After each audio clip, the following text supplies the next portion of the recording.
এই অবস্থা।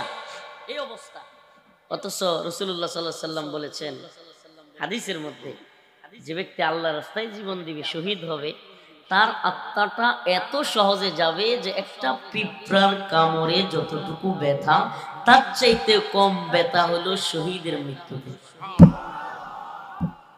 মরতেই হবে যখন, শহীদি মরণ দিও আমাকে।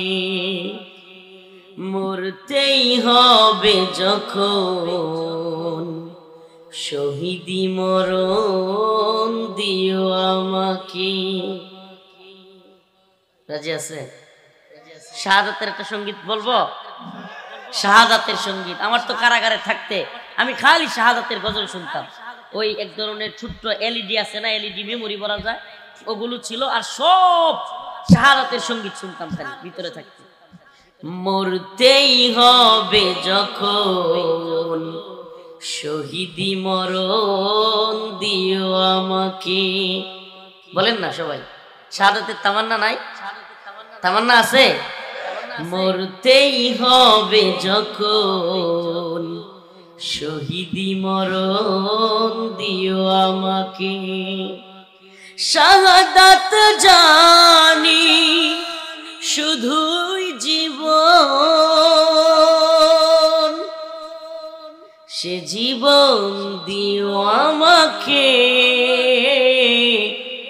মরতেই হবে যখন, শহীদি মরণ দিও আমাকে।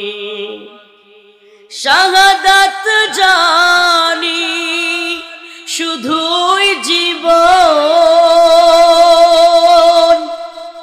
সে জীবন দিও আমাকে। মরতেই হবে যখন, শহীদি মরণ দিও আমাকে। আটটা না পারলেও অতটুকু অন্তত বললেন, আল্লাহ তো সাক্ষী, আল্লাহ পাক আপনার জান্নাতি হিসেবে কবুলও করতে পারেন, শহীদ হিসেবে কবুলও করতে পারেন, অন্তত এতটুকু বললেন। মরতেই হবে যখন, শহীদি মরণ দিও আমাকে, এতটুকু বলিয়েন ইনশাআল্লাহ। পারবেন তো ইনশাআল্লাহ? মরণে সুখ আমি পাবো জানি শাহাদাতে, হিসেব নিকেশ হতে ত্রাণ আছে জানি শাহাদাতে। সুবহানাল্লাহ। মরণের আসলি সুখ তো শাহাদাতের মধ্যে। সুবহানাল্লাহ। আর সমস্ত আযাব, সমস্ত সওয়াল জবাব, সবকিছু একমাত্র ক্ষমা পাওয়ার তরিকা হলো শাহাদাতের মৃত্যু। মরণে সুখ আমি পাবো জানি শাহাদাতে, হিসেব নিকেশ হতে ত্রাণ আছে জানি শাহাদাতে। তাই মিনতি তোমার কাছে, তাই মিনতি তোমার কাছে, হাজার শাহাদাত দিও আমাকে।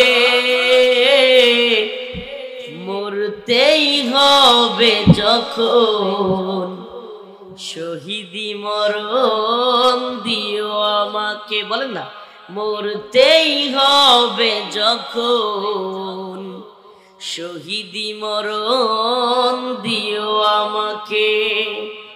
রোগে সুখে মরণ দিও না আমায়, বিপদে মুসিবতে নিও না আমায়।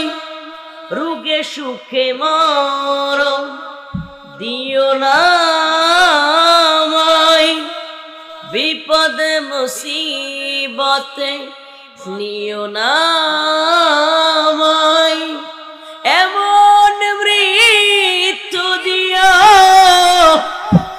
এমন মৃত্যু দিও, চোখ বুঝলেই যে দেখি তোমাকে